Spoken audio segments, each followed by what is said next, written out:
게리 체프만의 5가지 사랑의 언어라는 책이 있습니다. 이렇게 얘기합니다.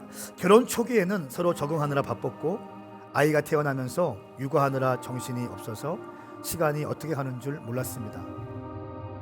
그때 그것을 방치하지 말고 결혼 생활을 회복하기 위해서 당신이 사랑을 선택해야 되는데, 사랑을 선택할 때 5가지 언어를 통해서 배우자에게 다가가십시오. 그것은 바로 말이고, 함께 시간을 보내는 것이고, 선물을 하는 것이고, 봉사하는 거고, 스킨십을 하는 겁니다. 여러분, 우리 자식들의 눈에서 눈물을 닦아 주실 수 있는 분이 오직 하나님이세요. 우리 부모님들의 눈에서 흘리는 눈물을 닦아주시는 분은 하나님이세요. 그러니까 여러분, 지금 오늘 결정하셔야 돼요. 정말 우리 가정은 하나님을 우리의 아버지로 모시겠는가? 라고 하는 질문 앞에 여러분들이 대답하셔야 돼요. 우리 가정의 주인이고 우리 가정의 영원한 아버지가 하나님이시다 라고 한다면, 그렇게 고백하신다면 당신은 일주일에 한 번씩 예배를 드리셔야 돼요. 당신은 당신의 사랑스러운 자녀들에게 무엇을 선물하시겠습니까? 가정 예배를 선물하지 않겠습니까? 하나님의 통치가 우리 가정 가운데 흘러오기를 사모하는 자들, 이런 자들이 할 수 있는 것입니다. 네.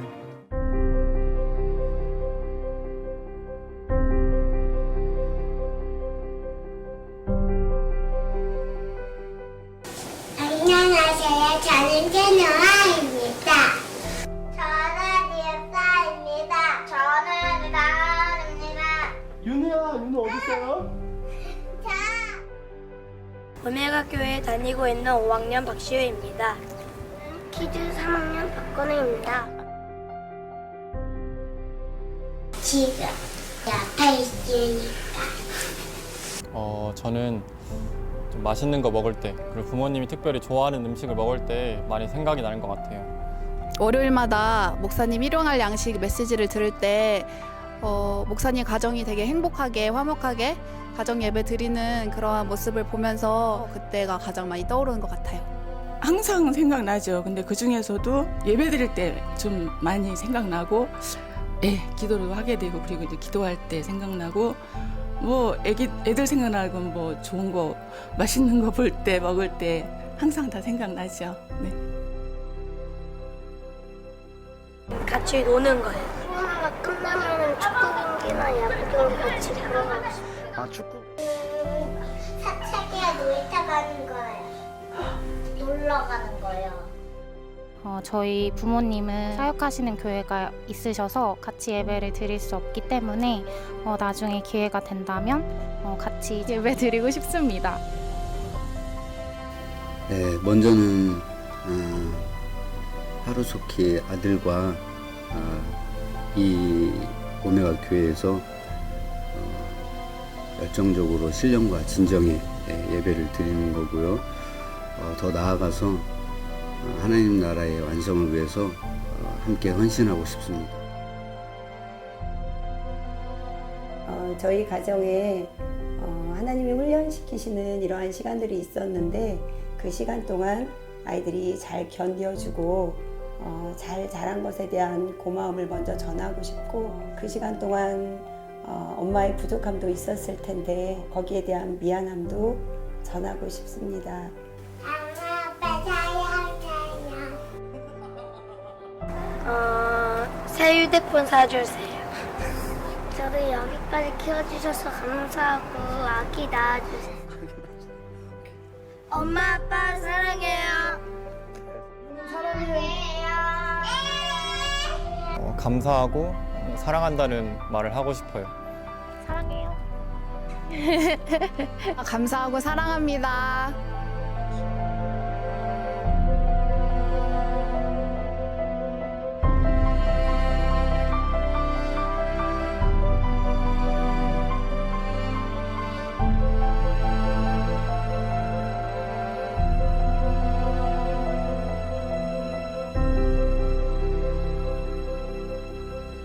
고맙고 사랑해. 사랑한다. 아들 화이팅! 사랑해, 정말 많이 사랑해.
우리 인생 가운데 가정보다 중요한 것은 없습니다. 제가 사역하는 목사고 열심히 돌파하고 비전어리고 비전을 제시하고 교회를 개척하고 안 되는 거 뚫어내고 돌파하고 주님 지상 대명령의 완성을 위해서 한 번뿐인 인생 내 삶을 다 쏟아부어서 주님께 달려가고자 비전 캐스팅하고 젊은이들을 일으키고 달려가는 목사이지만 가정보다 소중한 것은 없습니다.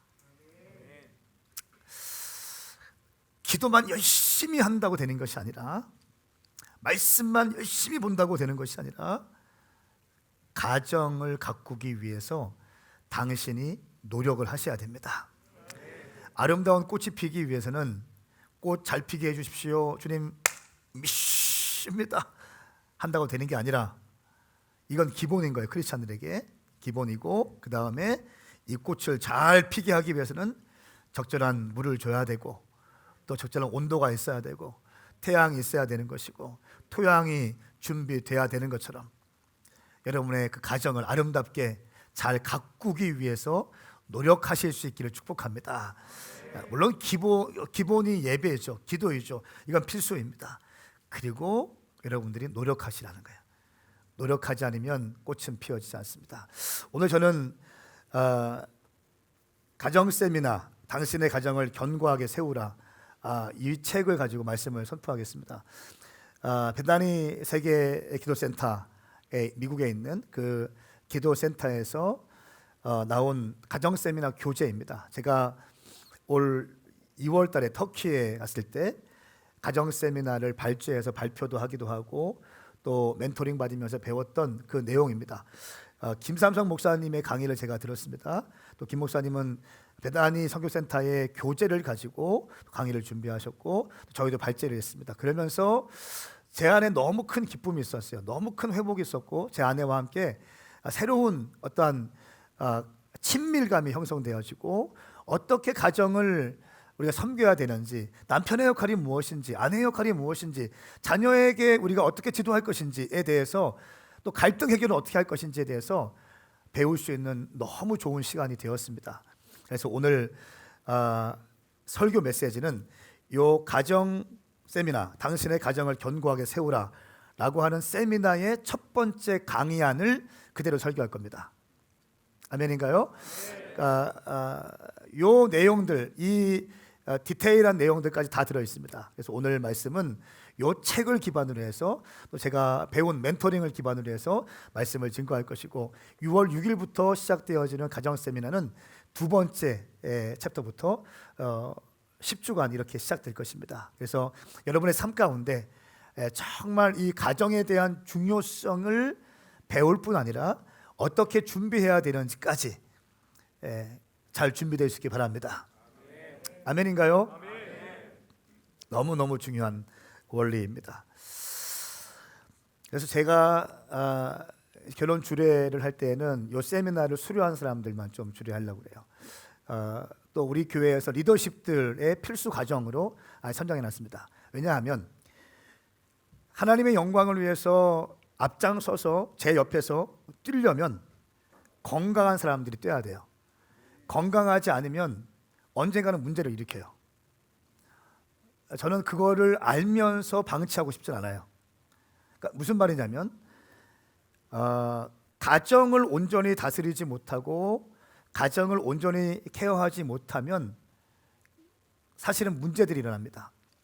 이것을 막기 위해서 우리는 가정 세미나를 해야 된다는 것입니다.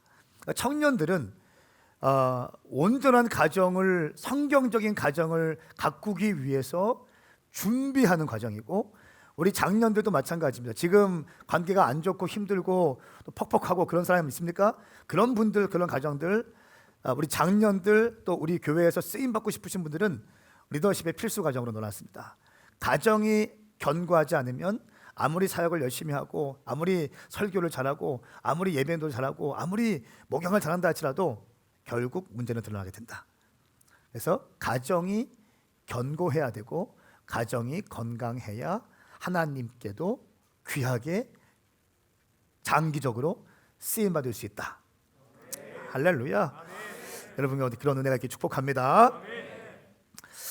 우리 가정, 우리 인생 가운데 가족보다 더 중요한 것은 없습니다. 우리는 각자 독특한 가정에서 태어나죠. 그 가정에 태어났는데 어떤 사람은 가정이 천국을 미리 경험하는 것처럼 가정 안에서 행복도 느끼고 안정감도 느끼고 공급도 받고 내가 꼭 필요한 순간에 아버지와 어머니가 나를 위해 축복기도 해주시고 그런 천국을 경험하는 사람도 있을 것입니다. 근데 어떤 사람들은 가정에 들어가면 지옥을 먼저 경험하는 사람이 있어요. 폭력이 있고 또 시기가 있고 미움이 있고 갈등이 있고 한 거주지에 살지만 이야기하지 않아. 부모님들이 한 거주지에 있지만 남편이 아내를 의심하고 또 아내가 남편을 의심해요. 그리고 그 부모들은 자녀들을 블레싱하지 않고 축복하지 않아요. 어떤 사람은 가정에서 천국을 경험하기도 하고 어떤 사람은 가정에서 천국을 경험해야 될 가정에서 지옥을 경험합니다. 하나님께서 우리 가정을 무엇을 목적으로 가정을 세우셨을까요? 하나님께서 우리 가정에게 기대하는 것은 무엇일까요? 하나님께서 우리 가정에게 꿈꾸시는 것은 무엇일까요? 오늘 그 내용을 가지고 말씀을 증거하고 싶습니다. 우리 가족을 향한 하나님의 계획, 이것을 아는 것은 너무 중요하다. 이것을 알고 가정생활하는 것과 이것을 모르고 가정생활하는 것은 하늘과 땅 차이다. 저는 오늘 선포합니다. 당신 가운데 건강한 가정을 향한 꿈이 부어지길 축복합니다. 우리 청년들 가운데 결혼을 포기한 사람들이 있더라고요. 야, 너 결혼해야지. 아, 제가 어떻게? 야, 너 왜? 아, 제가 돈도 없고 힘들다는 거예요. 그러나 여러분, 건강한 가정을 꿈꾸십시오. 할렐루야.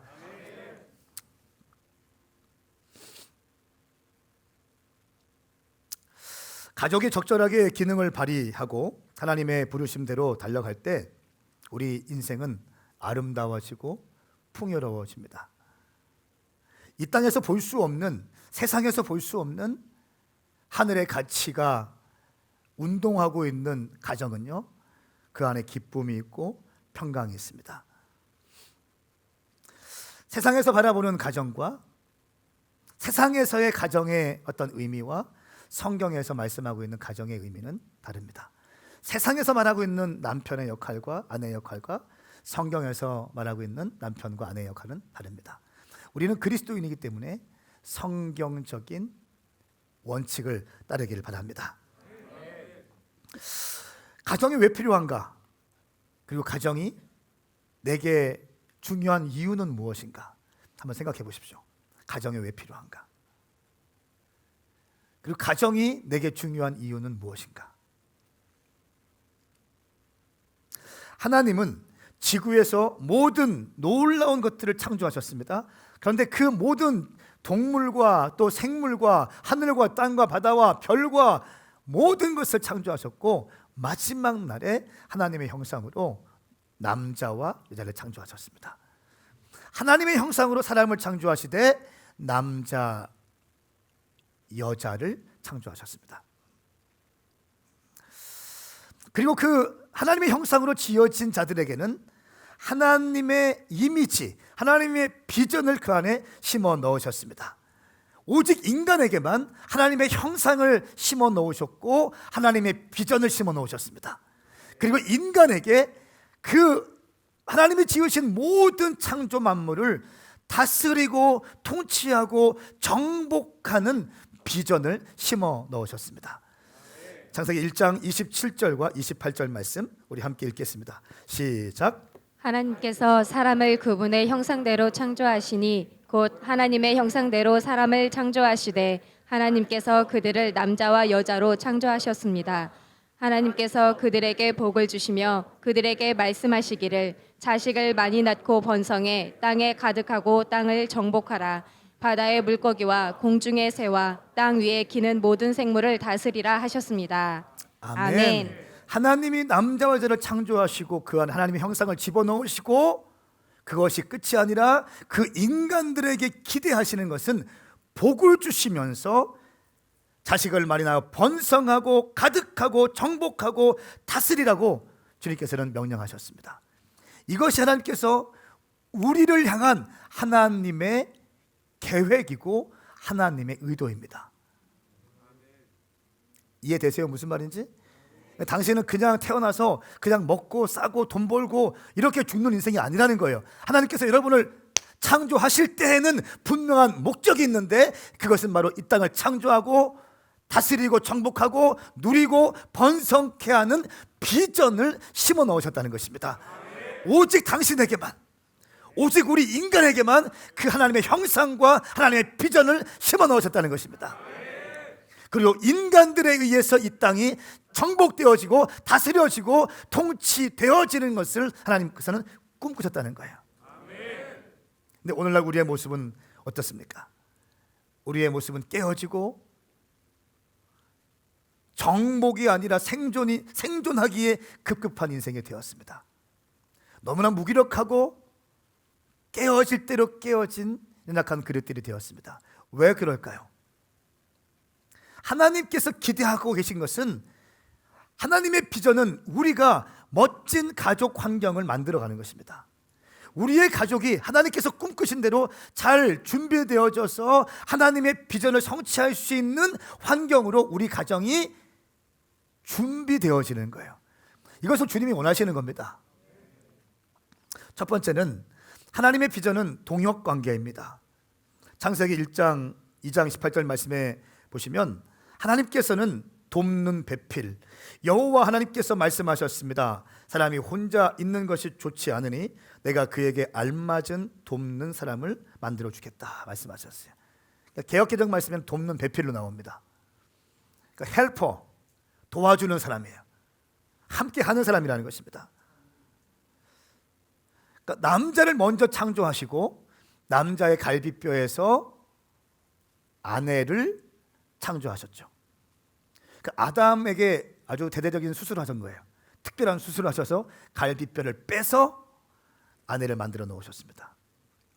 무슨 말입니까? 남편 혼자 완전해지지 않는다는 것을 의미해요. 갈비뼈가 나갔잖아요. 갈비뼈가 없는 사람은 기울어집니다. 기울어져요. 남자들이 어떤 방향성을 결정하고 큰 그림을 보고 또 지도력을 가지고 나가지만 사실은 남자들은요 굉장히 약한 존재예요. 박 집사님, 그죠? 막 센 것 같고 막 이렇게 주도면밀한 것 같아도 약해. 옆에 배우인 집사님이 있어야 돼. 갈비뼈. 저도 마찬가지예요. 제가 막 목회를 참 열심히 저는 하는 스타일인데 동의가 별로 안 하시니까 열심히 하는 스타일이에요. 뭐 이렇게 일하는 거 좋아합니다. 밤낮 일하는 거 좋아해요. 저는 안식년이 참 힘든 사람이에요. 나는 월요일이 힘든 사람이야. 제 기질이 그럽니다. 주님께 막 달려가고 막 이런 거 너무 좋아해요. 그런데 시세를 분별하고 하나님 주신 카이로스의 타임을 느껴가면서 하나님께서 지금 우리 교회를, 우리 공동체를 어떤 방향으로 어떻게 가길 원하시는가를 느끼면서 목회를 해요. 그리고 비전을 선포합니다. 그리고 전략을 선포합니다. 그리고 모든 사람들이 함께 여기에 포커스를 맞춰서 달려갈 수 있는 영적인 무드를 형성해요. 이게 제가 하는 역할이죠. 그런데 가만히 돌이켜보면 제가 막 던지고 비전을 던지고 선포하고 막 뚫어내고 막 사역하고 막 합니다. 그런데 가만히 보면 제 아내가 없었으면 야, 이거 목회 어떻게 했지? 저는 지금 이런 생각이 들어요. 한번 이렇게 딱 이렇게 좀 이렇게 눌러주는 한번 딱 눌러주는 타이밍이 있어요. 남들은 막 저를 지켜 세우는데 여보 지금 그거 아니라고. 나 기분 나빠. 왜? 왜 당신은 나 인정 안 해줘? 한번 딱 눌러줘. 다시 한번 묵상해요. 아, 그럼 그게 맞아. 남자가 강해 보이고 뭐 그렇게 보여도 아내가 없으면 아무것도 아닙니다. 아내들 잘 기억하십시오. 당신은 남편의 갈비뼈에 왔다는 걸 기억하셔야 돼요. 그러니까 남편이든 아내든 혼자는 불완전한 존재. 완전한 한 몸을 이루기 위해서는 남편과 아내가 친밀해져야 되는 거예요. 할렐루야. 그 친밀함이 여러분 가운데 부어지길 축복합니다. 근데 문제는 뭐냐면 남편과 아내와의 관계에서 너무 이게 좀 이렇게 괴리감이 있어요. 이 책에 보니까 이렇게 표현, 아내를 마치 현관에 깔린 깔개처럼 여겨놓는다는 거예요. 혹은 내 밥을 차려주는 사람, 내 옷을 빨래해주는 사람. 맞습니까? 틀립니까? 대답하세요. 그래도 아내가 빨래하고 밥하고 해야지. 흔들어 보세요. 그런 사람들. 나만 그래요? 이게 전부가 아니잖아요. 남편과 아내는요, 한 팀이 돼야 됩니다. 한 몸이 돼야 됩니다. 남편이 아내를 존중해줘야 되는 거예요. 할렐루야. 그럴 때 아내는 남편에 주는 그 안정감과 사랑을 받으면서 마음껏 달려갈 수 있게 되는 것입니다. 창세기 2장 21절 23절 말씀 우리 함께 읽겠습니다. 시작. 여호와 하나님께서 아담을 깊은 잠에 빠지게 하시니 그가 잠들었습니다. 하나님께서 그의 갈비뼈 하나를 취하시고 살로 대신 채우셨습니다. 여호와 하나님께서 아담에게 취하신 갈비뼈로 여자를 지으시고 그녀를 아담에게 데려오셨습니다. 아담이 말했습니다. 드디어 내 뼈 가운데 뼈요 내 살 가운데 살이 나타났구나. 이가 남자에게서 취해졌으니 여자라고 불릴 것이다. 아멘. 내 뼈 중에 뼈요 살 중에 살이다. 아담의 사랑의 고백이었어요. 인류 역사상 최초의 사랑 고백. 그러니까 아내를 보면서 이건 어떤 의미냐면요, 내게 소중한 사람 당신이 이제야 내 앞에 나타났군요. 내가 그렇게 기다렸는데 이렇게 내 앞에 나타났군요. 내가 너무 고대했습니다. 너무 기대했습니다. 환영합니다. 이런 의미가 있어요. 그냥 뼈 중에 뼈요 살 중에 살, 이게 아니라 하나님께서는 남자와 여자를 아주 친밀한, 그 부부관계를 아주 친밀한 관계로 만들어 놓고 싶어 하십니다. 우리의 부부관계가 그런 동역관계와 또한 가족적인 관계로서 한 몸이 되는 것을 주님 원하십니다. 한 몸이 되어야 되는 거예요. 근데 오늘날 제가 젊은이들 많이 만나고 있어서 보니까 마마보이들이 너무 많아요. 마마보이들은 엄마 말이라면 꼼짝을 못해. 그러니까 결혼을 했는데도 엄마 말이라면 꼼짝을 못해. 이거 맞아요? 틀려요? 성경적이지 않은 거예요. 성경은 남자들이 부모를 떠나라고 말씀하고 있습니다. 남자가 부모를 떠나야 새롭게 내게 주신 이 아내와 한 몸이 될 수 있는 거예요. 제가 주례를 할 때 항상 하는 세레모니가 있는데, 그러니까 제가 좀 보니까 거의 주례자가 주인공인 분위기잖아요. 그냥 막 하고 신랑 신부는 서 있기만 하고 땀 삐질삐질 흘리면서, 이게 너무 난 안 좋은 거야. 그래서 저는 항상 주례할 때 성찬식을 하기도 하고 또 둘이 허깅하게 시킵니다. 좀 느껴보라고 해요. 그때 그 인생에 한 번 있는 결혼식 가운데 주례자 선생님의 말만 듣는 것이 아니라 좀 마음과 마음을 느껴보는 거, 심장과 심장을 맞대고 좀 이렇게 안아보라고 합니다. 그리고 느끼라고 해요. 아무것도 안 합니다. 좋겠죠. 또 제가 하는 말이, 당신 남편과 아내 사이에 그 어떤 존재도 끼어들이는 것을 용납하지 마십시오라고 얘기해요. 그것이 설령 당신의 부모라 할지라도 안 됩니다.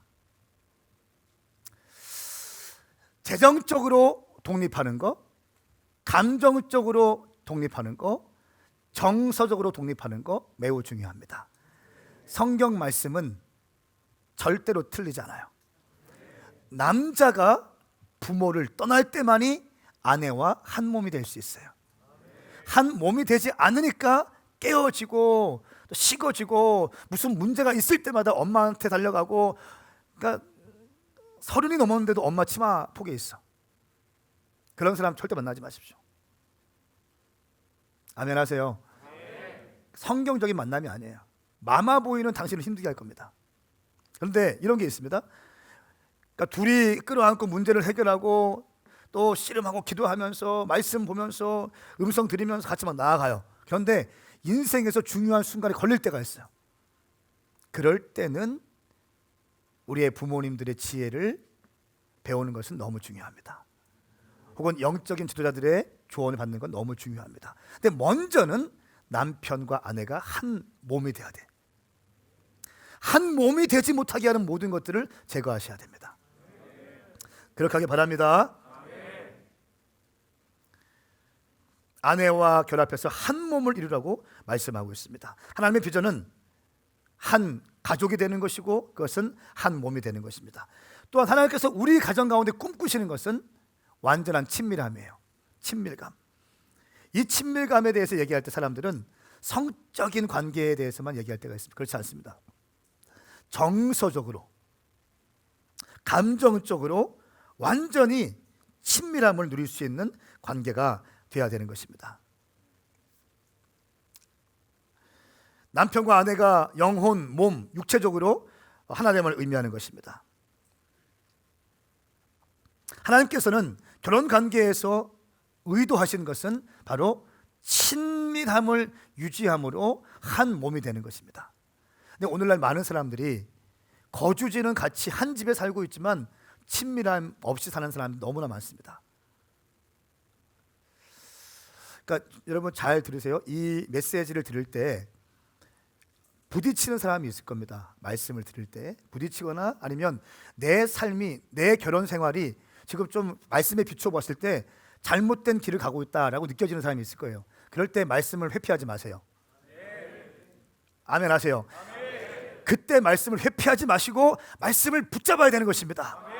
하나님은 당신의 가정이 회복되기 원하십니다. 회복되기 원하십니다. 할렐루야. 그러니까 부딪힐 때에 도망치지 마시고 밀어내지도 마시고 마음을 열고 받으세요.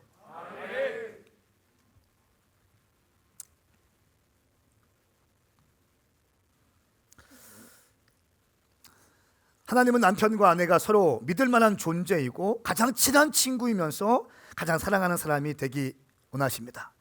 그런데 오늘날 우리의 모습들은 그렇지 않습니다. 원수가 됩니다. 혹은 그냥 자기 기능만 하고 있는 거예요. 밥만 해주고 빨래 해주고 돈 벌어다 주고 이렇게만 생각한다는 거예요. 친밀함이 없어요. 정서의 교감이 없어요. 마음을 나누지 못해. 이거 왜 그럴까요? 왜 이렇게 되었을까요?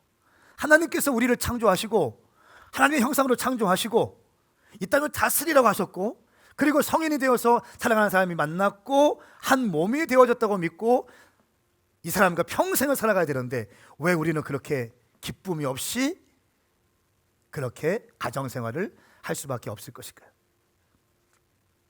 왜 우리는 집에 들어가는 것이 그렇게 기쁘지 않을까요? 왜 우리는 내 아내를 생각할 때 가슴이 뛰지 않을까요? 왜 내 남편을 생각할 때 가슴이 뛰지 않을까요?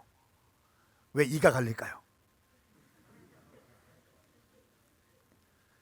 왜 우리 아들, 딸들을 생각할 때 왼수 이런 얘기가 나올, 쌍놈 새끼, 왜 이런 얘기가 나올까요?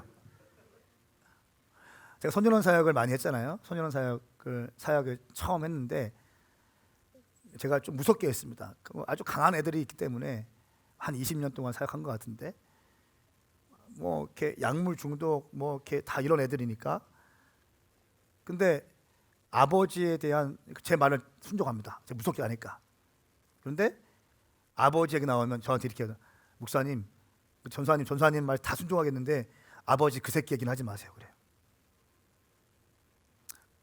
나한테 다른 거는 다 괜찮은데 아버지 그 새끼 얘기는 하지 마세요. 네. 실제 들은 얘기입니다. 그러니까 아버지에 대한 상처가 어마어마해. 어머니에 대한 상처가 어마어마해. 왜 그럴까요? 지금 이 아이는 가정에서 천국을 경험한 것이 아니라 지옥을 경험하고 있는 거예요. 집에 들어가기 싫다는 거예요. 집이 우리의 안식처가 아니라는 거예요. 집은 지옥이라는 거예요. 왜 이렇게 우리 가정이 왜곡되어지고 어긋나게 되었을까요? 하나님은 우리의 인생을 통해서 이 땅을 치유하고 다스리고 정복하기를 원하시는데 우리는 왜 이렇게 되었을까요? 한 가지입니다. 사탄이 우리의 가정을 왜곡하기 시작했습니다. 사탄은 가족을 위한 하나님의 계획을 오염시켜 버렸습니다. 첫 번째는 죄책감을 통해서 모든 관계를 오염시킵니다. 하나님께서 명령하셨죠? 모든 것은 다 다스려라. 그런데 동산 중앙에 있는 선악을 알게 하는 나무는 절대로 먹지 말라. 네가 먹을 때에는 정령 죽임을 당하리라. 하나님 말씀이었어요. 정령 죽을 것이다. 그러니까 원수 마귀는요, 하나님의 말씀을 뒤틀어 버립니다. 그러면서 이 하와와 아담이 선악과를 따먹게 되는 거죠. 그리고 나서 3장 7절 말씀에 두 사람의 눈이 밝아져서 자신들이 벌거벗었음을 알게 되었습니다. 그들은 자신들을 위해 무화과 나무 잎을 엮어서 옷을 만들었습니다. 자기의 수치가, 자기의 죄가 드러나기 때문에 뭐합니까?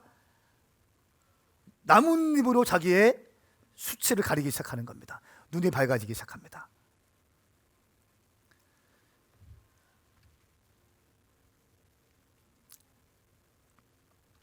에덴 동산에서 뱀은 금지된 악을 알게 하는, 선악을 알게 하는 나무 열매를 먹도록 이브를 유혹했습니다. 그리고 이브는 아담에게 동참하도록 설득했습니다. 그들의 죄를 지은 즉시 그들은 순결을 잃어버리게 되었습니다. 여러분 기억하세요. 죄를 지으면 순결을 잃어버리게 돼요. 아멘 하시겠어요? 처음으로 죄책감과 수치감이 그들의 마음을 장악하기 시작했습니다.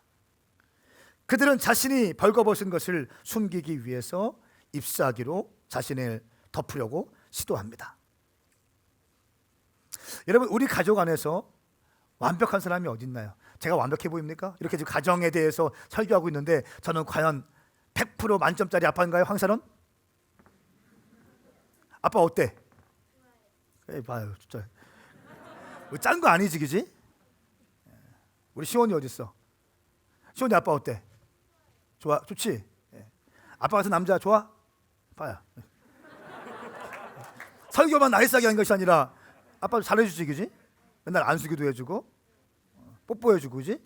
입이 닳도록 뽀뽀해주잖아. 사랑한다고 얘기해주고. 그런데도 제가 완벽한 아빠일까요? 너무 고개를 세게 흔든다. 치우야. 제가 나름대로 열심히 해요. 그런데 제가 완벽한 아빠일까요? 여기 김영 사모 지금 없는 것 같은데 다행이에요. 일부 예배 드렸어. 제가 완벽한 남편일까요? 제가? 그렇지 않죠. 얼마나 흠이 많은데요. 제가 열심히 진짜 씨름하고 있습니다. 열심히 씨름하고 있는데 완벽한 남편은 아니에요. 우리 샤론이 시온이 아빠한테 100% 완벽한 딸들일까?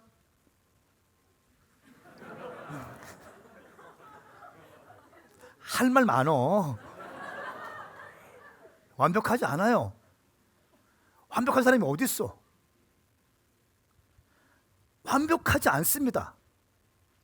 그래서 우리가 중요하게 여겨야 할 것은 이런저런 면에서 부족하다고 하지만 실수를 할 때에 우리는 실수를 저지르는가 아닌가에 달려있는 것이 아니라 우리 존재의 목적이 실수하고 실수를 안 저지르고 이 사람이 완벽하고 흠이 없고 이것이 중요한 것이 아니라 실수했을 때 실수를 인정하는 태도가 매우 중요합니다.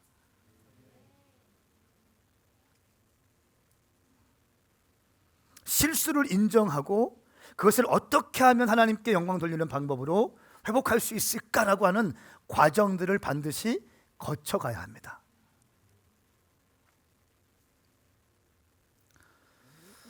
우리는요, 아담과 이브처럼 우리의 실수와 우리의 죄를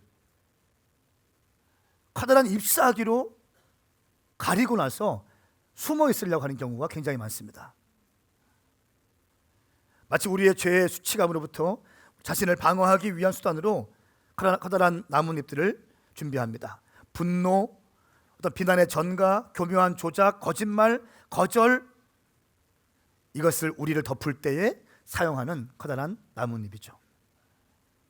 가정에서의 많은 갈등의 원인은 우리가 실수한 것이 아니라 우리가 실수하고 혹은 죄를 졌을 때 인정하지 않는 우리의 모습으로부터 갈등이 시작됩니다.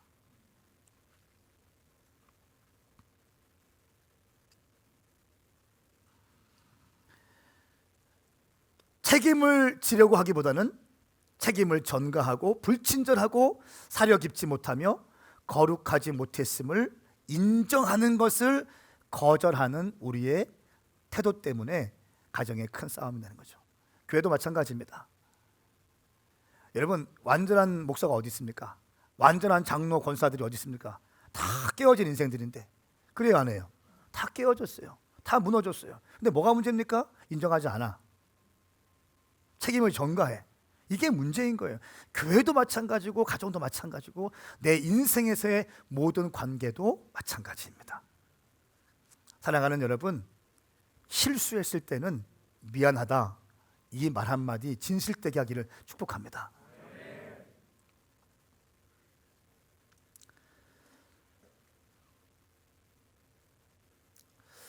두 번째는 두려움은 관계 안에서 진정한 사귐을 깨뜨립니다.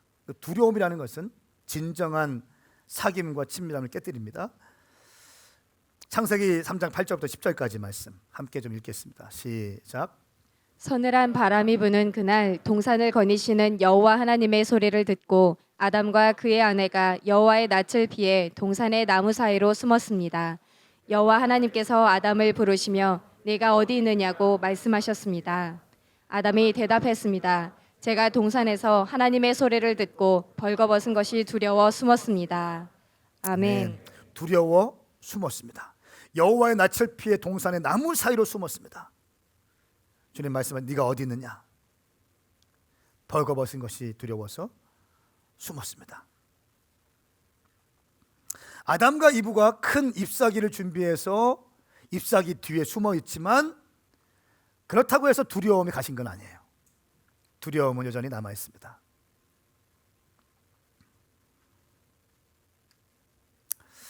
두려움은 신뢰를 파괴하고 하나됨을 방해합니다.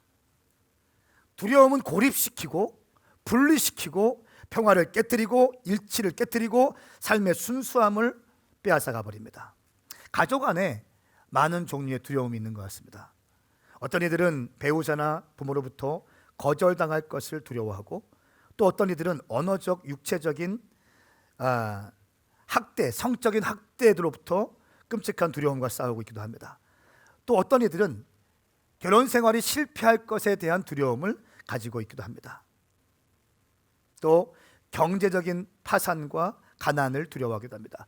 혹은 질병과 또 실직, 학교에서의 실패 등에 대한 두려움, 우리 인생 가운데 두려움은 참 많이 열려 있습니다. 근데 이 해결되지 않는 이 두려움은요, 두려움 자체로 있는 것이 아니라 많은 문제들을 발생하게 만들어요. 그러니까 두려움을 갖고 있는 사람들의 특징이 뭔지 아세요? 많은 문제들이 시작됩니다. 그 많은 문제들은 대부분 중독으로 연결돼요. 중독. 통제되지 않습니다. 스마트폰 중독, 성적인 중독, 음주의 중독, 도박의 중독, 이런 모든 중독으로 두려움의 문제들을 해결하기 시작합니다. 도피하는 겁니다. 숨어 있습니다.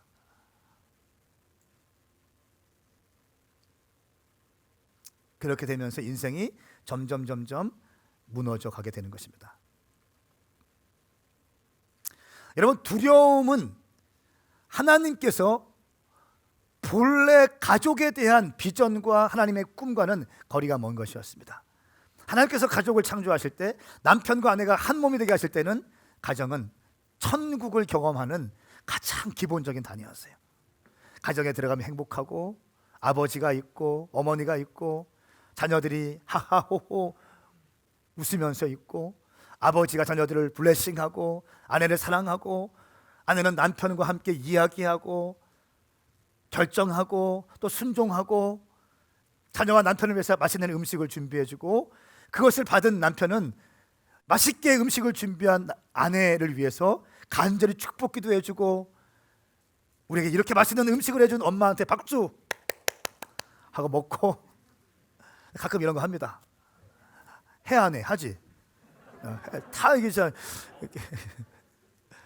해요. 늘 하진 않지만 진짜 맛있는 거 있을 땐 해요. 진짜 감동이 올 때 합니다.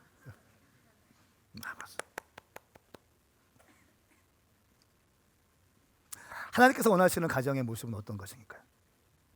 여러분, 제가 진짜 알고 있어요. 목회자들 가운데 가정이 굉장히 안 좋은 사람 되게 많아요. 청년 사역 하시는 분들 가운데 관계가 안 좋은 사람 진짜 많습니다.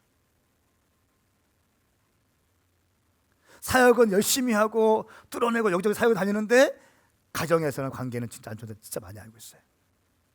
오래 못 갑니다. 언젠가는 들어오게 돼 있어요. 그 두려움과 그 근심이 중독으로 흘러가요. 그러니까 가정에서 하나됨이 풀어지고 천국을 경험하는 것은 너무 중요하다는, 이것이 하나님께서 여러분의 부르심과 여러분의 인생의 비전을 완성하기 위해서 가정이라는 것들을 통해서 여러분들은 더 견고하게 세워지고 하나님께 쓰임받는 존재로 나아가는데, 가정은 반드시 필요한데 가정에서 발목이 잡힌 인생들이 너무나 많다. 한 번도 아버지와 어머니가 따뜻한 말을 주고받는 것을 본 적이 없어. 한 번도 아버지가 어머니를 안아주는 것을 본 적이 없어. 뽀뽀해 주는 것을 본 적이 없어. 아버지는 무서운 사람이야, 남편은 무서운 사람, 다 왜곡됩니다. 하나님 아버지를 우리가 보는 렌즈는요, 인간의 아버지를 경험했던 그 모습을 통해서 하나님의 아버지를 볼 수 있어요. 그러니까 제가 좀 그랬던 것 같은데, 우리 인간 아버지, 육신의 아버지가 좀 약하다, 내가 볼 때 남성성이 떨어지고 좀 이렇게 막 재정적으로도 여러 가지 좀 부족하고 늘 좀 이렇게 좋으신 아버지다, 그러면 하나님을 향해서 나갈 때도요, 좋으신 아버지 그 이상은 못 나갑니다. 이 땅을 창조하시고 통치하시고 내게 공급하시고 나를 책임져 주시고, 내가 기도하면 응답해 주시고, 이런 비전, 꿈 이런 거 못 꿉니다. 그냥 좋으신 하나님이에요. 또 아버지한테 맨날 맞았어, 그러면 하나님 무서운 하나님이야. 맨날 나를 때리시는 하나님. 그러니까 이렇게 나가. 하나님을 신앙할 때도 이렇게 나간다는 거예요. 경직돼. 다 왜곡된 겁니다. 그러니까 아버지의 역할이 너무나 중요한 거예요. 어떤 사람은 이렇게 얘기했어요. 아버지는 온 우주의 핵이다라고 얘기했어요. 핵. 아버지의 역할이 너무 중요해요. 하나님을 볼 수 있는 눈도, 신앙의 관점도 다 아버지를 통해서 배우게 되는 것입니다. 그런데 이 가정에서 천국을 경험하지 못한 자녀들이 너무나 많이 일어나고 있다는 것입니다. 두려움은 관계 안에서 진정한 사귐을 깨뜨립니다. 그리고 세 번째는 비난은 친밀감을 파괴한다는 것입니다. 선악과를 먹었습니다. 하나님이 진노하셨습니다. 그리고 아담이 이렇게 얘기합니다. 3장 12절 말씀, 하나님께서 함께 하라고 제게 주신 그 여자가 그 나무 열매를 제게 주어서 제가 먹었습니다. 맞는 말이에요. 하나님이 이브를 준 것도 맞고 이브가 자기한테 건넨 것도 맞고 맞아요. 맞는 말인데 말씀의 뉘앙스를 보면 첫 번째, 하나님에 대한 비난이 있습니다. 하나님께서 나에게 만들어주신 이브가 내게 선악과를 먹으라고 했습니다. 나는 가만히 있었는데 하나님께서 내게 만들어주신 아내가 나를 먹게 했습니다. 첫 번째, 하나님에 대한 비난과 책임 전가합니다. 두 번째는 아내에게 비난의 화살을 돌리고 책임을 전가하고 있는 모습을 우리는 볼 수 있습니다. 비난은 친밀감을 파괴합니다. 책임 전가는 친밀감을 파괴해요. 여러분, 어떤 경우에도 책임 전가하지 마십시오. 아멘 합시다. 네가 문제야. 네가 문제야. 네가 문제야. 우리 아들이 문제야. 우리 딸이 문제야. 우리 아버지가 문제. 아니야. 당신이 문제예요.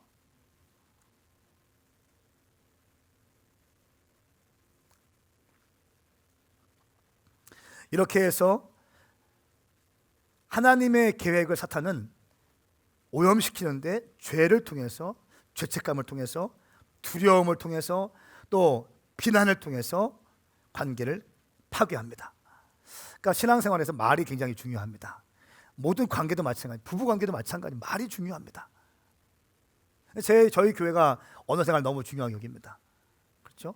절대로 불평하지 말라. 절대로 믿음 없는 말 하지 마라. 당신의 입술에 쓰레기를 담지 마라. 아멘. 내 입술에 절대로 나는 쓰레기를 담지 아니하리라. 신세 한탄 하지 말라. 신세 한탄. 신세 한탄의 원인은 뭡니까? 책임 전가하는 거예요. 우리 부모님이 나를 이렇게 낳아줬다. 우리 부모님이 이렇게 했다. 우리 남편 때문에, 우리 아내 때문에 내가 이 모양 이 꼴이 되었다. 신세 한탄하는 거죠. 절대로 하지 마십시오. 아멘인가요? 그러면 우리 가정은 이대로 그냥 깨어지는가? 아니요. 하나님은 가족의 회복을 위한 해결책을 갖고 계십니다. 첫 번째는 사탄의 패배는 이미 결정된 사실입니다. 당신의 가정을 깨뜨리고 무너뜨리고 있는 사탄은 반드시 패배할 것입니다. 하나님께서는 아담과 이브가 죄를 지었을 때 어떻게 했습니까? 구속의 길을 열어주셨습니다. 회복의 길을 열어주셨습니다. 그는 이브에게 사탄의 머리를 깨뜨릴 수 있는 예수 그리스도의 동전녀 탄생에 대한 첫 번째 약속을 이브에게 해주셨습니다. 여자의 후손 예수 그리스도를 통해서 모든 죄의 문제는 해결받게 될 것이다. 이 약속은요, 오늘날 우리의 가족 안에서도 여전히 신실하게 진행될 수 있습니다. 어떠한 가정, 깨어진 어떠한 가정도 의와 평강과 치유를 가져올 수 있습니다. 가족들이 직면하고 있는 문제가 어떤 문제이든지 간에 그것은 중요하지 않습니다. 하나님의 계획은 그리스도의 십자가의 능력을 통해서 이 모든 것을 회복하는 것입니다. 당신이 당신의 가정을 회복하는 것보다 하나님께서 당신의 가정을 회복하고 싶어하는 마음이 더 크다는 사실을 기억하십시오. 하나님은 당신의 가정을 회복하고 싶어 하십니다. 예수 그리스도의 십자가의 보혈로 말미암아 모든 것은 다 회복될 수 있다는 것입니다. 이것이 이브에게 하신 말씀이라는 거예요. 죄를 지었던 이브에게 주님께서 다시 한번 구속의 은총을 베풀어 주신 것입니다. 또 한 가지 중요한 것은 우리의 가정을 파괴하는 원수는 내 남편, 내 아내, 우리 아들, 딸들이 아니라 사탄이라는 거예요. 사탄이 우리 가정을 깨뜨리고 무너뜨리고 있다는 것입니다. 남편이 아닙니다. 아내가 아닙니다. 자녀가 아닙니다.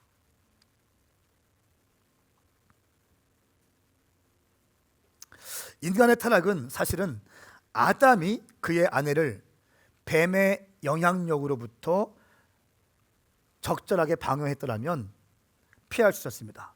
남편이 뱀의 유혹을 당하고 있는 아내에게 남편의 역할, 아내를 보호하는 역할을 했으면 뱀의 유혹에 넘어가지 않았을 거예요. 근데 남편이 이 일에 대해서 책임을 다하지 못했어요. 그 뱀의 유혹에 넘어간 것은 하와도 문제이지만 아담도 문제라는 사실이에요. 이 아담의 실패는 이브와 자신뿐 아니라 온 인류에게도 비참한 결말을 가져오게 되었죠. 아담의 영적인 지도자로서의 역할은 아내와 자녀들을 불순종에 빠지지 않도록 늘 보호하는 일이었습니다. 남편의 역할은요, 아내와 자녀들을 보호하는 일입니다. 죄로부터 보호하는 것입니다. 그것은 하나님의 약속을 끊임없이 가정 안에 심어 놓는 것이고, 세상적인 유혹의 눈길이 갈 때에 다시 말씀 앞에 눈길을 모으도록 하는 것이 남편의 역할이었다는 거예요. 남편이 이 일을 하지 못했다는 거예요. 거룩한 질서에 따라서 삶을 살아갈 때에 강한 능력이 부어집니다.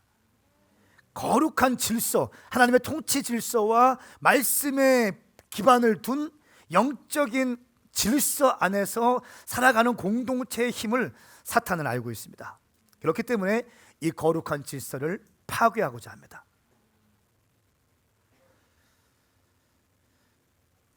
남편은 종된 리더십을 가지고 가정을 인도하고 아내를 보호하고 자녀들을 보호해야 되는데 그렇게 하지 못하고 있습니다. 아내는 남편의 리더십을 존중하지 않습니다. 자녀들은 부모의 말에 순종하지 않습니다. 부모는 자녀들을 돌보지 않고 스마트폰, TV에, 쇼핑에, 음주에 중독되어 있습니다. 가정은 깨어질 수밖에 없습니다. 하나님의 형상으로 지어진 교회 안에서 목사, 집사, 권사, 장로의 가정도 예외는 아니라고 저는 봐요. 큰 문제가 있습니다. 심각합니다. 하나님의 통치 질서가 없어요. 하나님의 말씀이 성도들 가운데 역사하지 않습니다. 일주일에 교회 나와서 예배 드릴 때는 은혜가 있는 것 같은데 삶의 자리에서는 자기 마음대로 결정하고 자기 마음대로 자기의 생각의 패턴대로 결정해 버립니다. 하나님의 말씀 소중하게 여기지 않더라고요. 결정적인 순간에 눈앞에 이익을 추구하는 사람들이 얼마나 많은지 모르겠어요. 이것이 한 번, 두 번, 세 번, 네 번 시작될 때 가정은 하나님의 말씀이 통치하는 가정이 되는 것이 아니라 세속의 영이 들어와서 세속적으로 가정이 흘러가게 됩니다. 남편의 특징이 뭡니까? 돌파하고 정복하고 이런 거 아닙니까? 남자들의 특징? 막 뚫어내고 막 이런 거 아닙니까? 계속 나갈 겁니다. 성공을 위해서 축축축 나갈 겁니다. 아내는 그 가정에서 아내는 외로워하면서 곤고하면서 혼자 울고 있죠. 그거 모릅니다. 막 나갑니다. 인생 다 그런 거야. 지금 다 중요한 순간이야. 아이들 방치됩니다. 남편은 가정을 돌봐야 될 책임이 있는 거예요. 말씀으로 블레싱. 디모데전서 후서 말씀 보십시오. 거룩한 손을 들고, 남편들이여 거룩한 손을 들고 기도하라, 이 말씀에 한 절 딱 나옵니다. 이 거룩한 손이라는 표현에 엄청난 많은 영적인 것들이 녹아져 있어요. 삶의 자리에서 거리낌이 없어야 되고, 모든 부분에 대해서 거룩한 질서를 따라가는 이 삶이 강력한 능력이 있다는 것을 사탄이 알고 있기 때문에 가정을 깨기 시작합니다. 여러분, 세 번째 중요한 것은 용서는 어떠한 관계도 회복시킬 수 있다는 것을 여러분 믿으셔야 됩니다. 배우자가 실수할 수 있습니다. 잘못할 수 있습니다. 그때 진실되게 용서를 구하면 여러분들이 받아주셔야 됩니다. 요거 받지 못하면 관계는 회복되지 못해요. 나 같은 죄인 건져주신 하나님의 은혜, 예수님께서 십자가상에서 나 같은 죄인도 건져주신 그 은혜를 기억하면서 용서하기 시작할 때 다시 우리 가정은 천국의 모습을 회복할 수 있는 것입니다.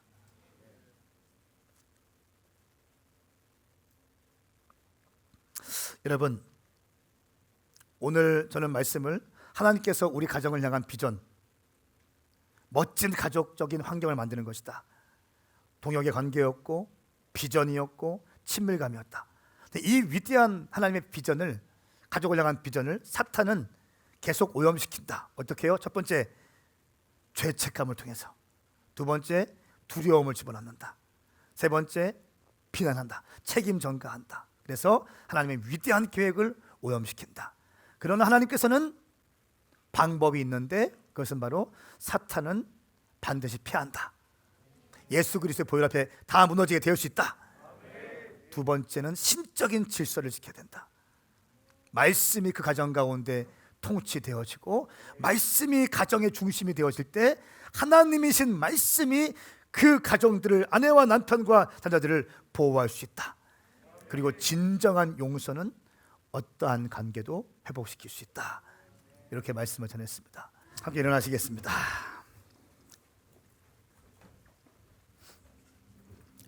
우리 가족을 향한 하나님의 계획, 그냥 막 살아가는 것이 아니라 하나님의 계획이 있다는 거예요. 하나님의 의도와 목적이 있다는 거예요. 가장 중요한 것은 가정 안에 신적인 질서가 임하는 거예요. 그러니까 통치 질서가 임하는 겁니다. 가부장적인 거 이런 거 말고 성경적인 하나님의 통치와 그 질서 안에서 가정이 나아갈 때 가정은 견고할 수 있습니다. 근데 어떻게 하면 그것을 가능케 할까요? 무엇이 우리 가정을 이런 질서 있고 통치력이 있는 가정으로 만들까요? 뭔가 자유가 있고 기쁨이 있는 것 같은데 딱 보면 질서가 딱 있어. 남편은 남편의 위치에 딱 있고 아내는 아내의 위치에 딱 있고 자녀들이 그 집에서 왕입니까? 잘못된 건 상경적인 게 아니에요. 자녀들은 왕이 아닙니다. 아멘 하십시다. 자녀를 왕으로 키우지 마세요. 절대 자녀는 왕이 아니에요.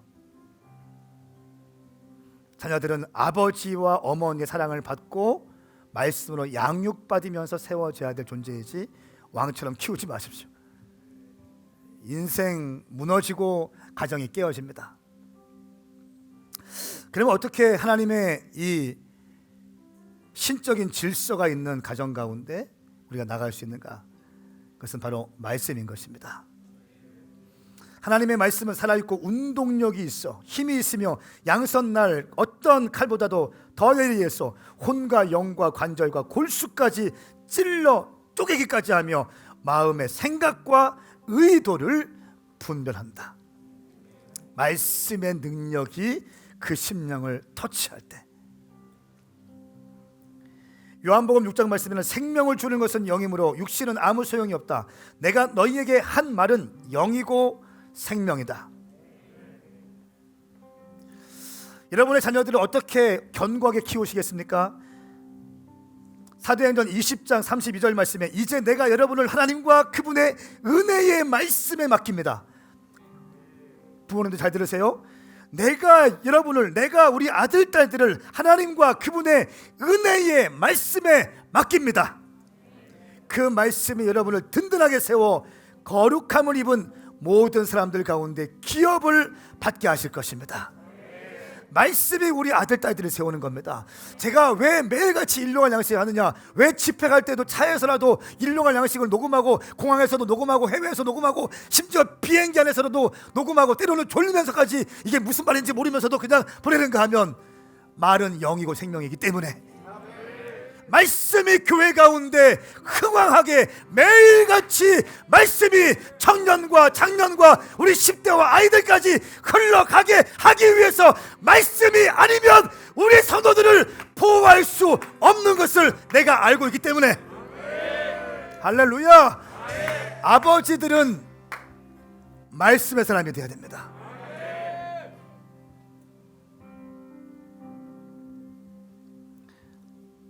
에베소서 5장 26절 28절 말씀에 그리스도께서 이렇게 하시는 것은 말씀을 통해 교회를 물로 씻어 깨끗하게 해서 거룩하게 하신다. 말씀으로 교회를 물로 씻어서 깨끗하게 하신다. 티나 주름이나 다른 지저분한 것들이 없이 교회를 자기 앞에 영광스러운 모습으로 서도록 하기 위해서 말씀을 통해서 하나님은 일하신다는 겁니다. 여러분의 가정을요, 당신의 생각대로 하지 마십시오. 정확히 하십시다. 내 가정은 내게 아니에요. 아멘인가요? 당신 옆에 있는 와이프가 당신 와이프 아닙니다. 당신과 함께 온 우리 아들, 딸도 당신 거 아닙니다. 하나님 거예요. 청지기로서 우리는 지키고 있는 것입니다. 청지기로서 보호하는 것입니다. 남편이 아내를 보호하는 것입니다. 자녀를 보호하는 것입니다. 어떻게 보호합니까? 말씀으로. 그 말씀의 핵심이 뭐가 있을까요? 우리가 할 수 있는 게 뭡니까? 교회에서 일용할량씩 하고 있습니다. 그걸 가지고 일주일에 한 번씩 가정 예배를 드리십시오. 해보세요. 하지 않는 가정과 한 교회 한 가정은요, 한 3개월 지나면 티가 날 겁니다. 제가 담임 목사를 신뢰하세요. 선지자를 신뢰하십시오. 당신 가정 가운데 가정 예배를 이번 주부터 드려보십시오. 제가 개런티합니다. 3개월만 매주 드려보십시오. 가정의 영적인 공기가 달라질 겁니다. 할렐루야. 이번 주부터 하실 분 손 들어보세요. 가정 예배 들으실 분 다 들어. 다 얼른 들어. 다 이래도 버티고 있으면 교회 나가야지 뭐 어떻게. 내 혼자 예수 믿는다 들고 계세요. 내 혼자 예수 믿는다 그러면 셀끼리 빛나야 빨리 들어. 다 들어. 다 가정 예배 안 드리면 가정의 회복이 안 됩니다. 인생에 만족이 없어요. 돈을 많이 벌어도 사업이 잘 돼도 당신이 좋은 대학교 가도 진정한 만족이 없습니다. 왜? 하나님께서는 당신의 형상을 통해서 하나님의 모습을 집어넣으셨고 하나님의 비전을 당신을 통해서 완성하기 원하시고 당신의 가정을 통해서 당신을 지지하고 할렐루야 천국을 경험시켜주고 싶어 하십니다. 이런 멋진 가정 만드셔야 됩니다. 우리 전 두 손을 번쩍 들고 주의 이름 삼창 부리면서 주님, 우리 가족을 향한 하나님의 계획을 내가 완수하게 하여 주시옵소서. 내가 순종하게 하여 주시옵소서. 가정 예배를 통하여 우리의 가정이 회복되게 하여 주시옵소서. 주의 이름 삼창 부리며 기도하십시다. 주여, 주여, 주여. 여러분, 제가 지난주 화요일에 홀리튜브에 갔다 왔습니다. 그래서 우리 전사님과 인턴과 함께 같이 갔다 왔는데, 갔다 오면서 제가 말씀을 준비하다가 좀 잤어요. 자고 딱 일어났는데 차에서 주님이 저한테 생생한 음성을 주셨어요. 근데 그 상황과 전혀 맞지 않는 음성이었어요. 그냥 턱 던지시는데 툭 던지시는 메시지가 저한테 쑥 들어왔어요. 어떤 메시지였냐면, 성은아, 너 더 좋은 남편 되도록 노력해. 이 메시지였어요. 성은아, 더 좋은 남편이 되도록 노력해. 생각하세요. 지금 제가 그 음성을 들은 다음에 앞에서 우리 사역자들이 운전하고 있기 때문에 티를 안 냈지만 제 가운데 제 심령에 저도 모르는 눈물이 막 흐르더라고요. 너 더 좋은 남편 되도록 노력해야 돼.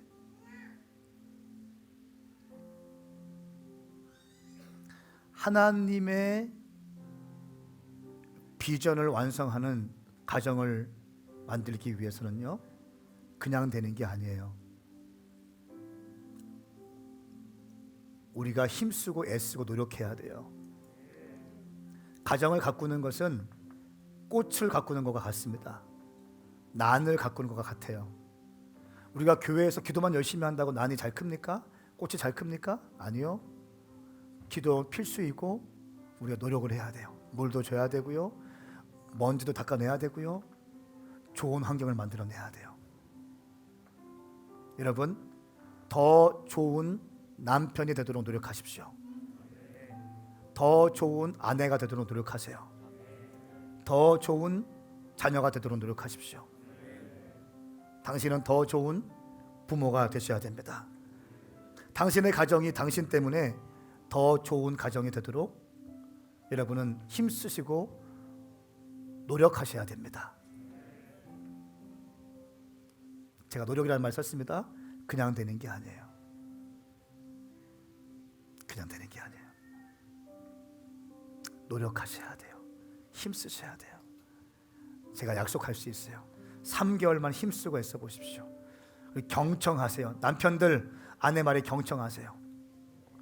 얘기해 이거 아니에요. 경청, 관계의 핵심은 경청이고 경청은 눈을 바라보는 거예요.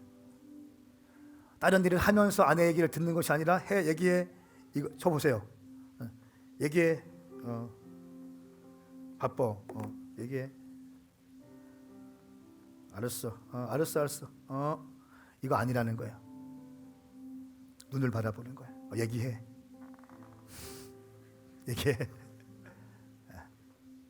고마워. 내가 한번 참고해볼게. 한번 기도해볼게. 이게 더 좋은 남편이 되는 과정이에요. 지금 예배 드린다고 되는 게 아니에요. 당신의 가정을 보호하고 싶습니까? 지금 예배 드리고 나간다고 되는 게 아니에요. 나간 다음에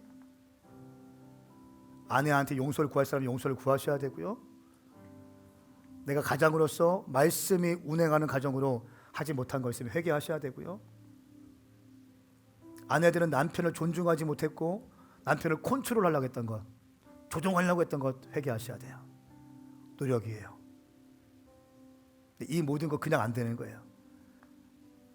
하나님의 말씀이 가정 가운데 임할 때 할렐루야, 흠이나 부끄러움이나 이 모든 것들을 제거할 수 있다는 거예요. 말씀이 임하는 거예요. 그 말씀에 임하는 게 뭡니까? 가정 예배인 거예요.